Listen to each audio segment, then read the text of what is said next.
السلام علیکم ناظرین، وائس آف پنجاب کے ساتھ میں ہوں آپ کا میزبان فیضان۔ اس وقت ہم رباط راولپنڈی میں موجود ہیں۔ خان صاحب کا جو آزادی مارچ وہ ہے وہ راولپنڈی بہت ہی جلد پہنچنے والا ہے۔ ہمارے ساتھ اس ٹائم پاکستان تحریک انصاف کی رہنما موجود ہیں، ان سے جانتے ہیں کہ کیا وجہ بنی۔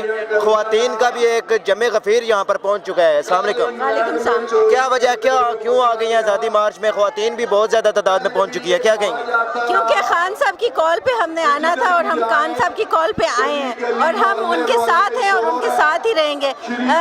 ہم پی ٹی آئی کے لوگ ہیں اور ہم نے خان صاحب کی کال پہ اس لیے آنا تھا کیونکہ خان صاحب ہی اس ملک کو بچانے کے لیے نکلے ہیں اور وہ حقیقی آزادی اپنے لیے نہیں کر رہے بلکہ ہمارے لیے کر رہے ہیں، اور اس لیے کر رہے ہیں کہ ہماری اگلی جنریشن اس ملک میں آرام سے رہ سکے۔ خان صاحب نے اگر لانگ مارچ کے اسلام آباد جانے کی کال دے دی تو خواتین کا جذبہ کم تو نہیں ہونے والا؟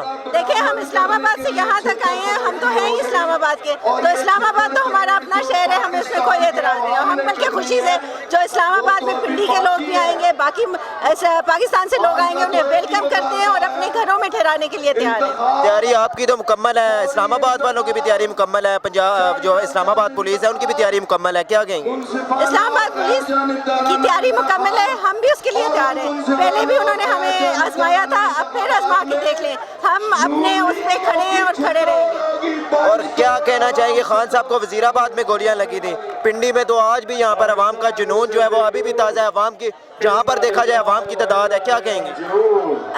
بچانے والا مارنے والے سے زیادہ طاقتور ہے۔ جب ہمارے خان کی یہ کنوکشن ہے کہ اللہ تعالیٰ کے پاس ہر ایک بندے نے واپس جانا ہے اور اللہ ہی جان لینے والا ہے، تو خان صاحب نہیں ڈرتے تو ہم بھی ان کے ساتھ ہیں۔ کیا پیغام دینا چاہیں گے آپ پنڈی اور اسپیشلی آپ اسلام آباد سے، اسلام آباد کی عوام کو؟ اسلام آباد کی عوام تیار ہے، حقیقی آزادی مارچ کا انتظار کر رہی ہے، آئیں اور ہمیں موقع دیں۔ بہت شکریہ۔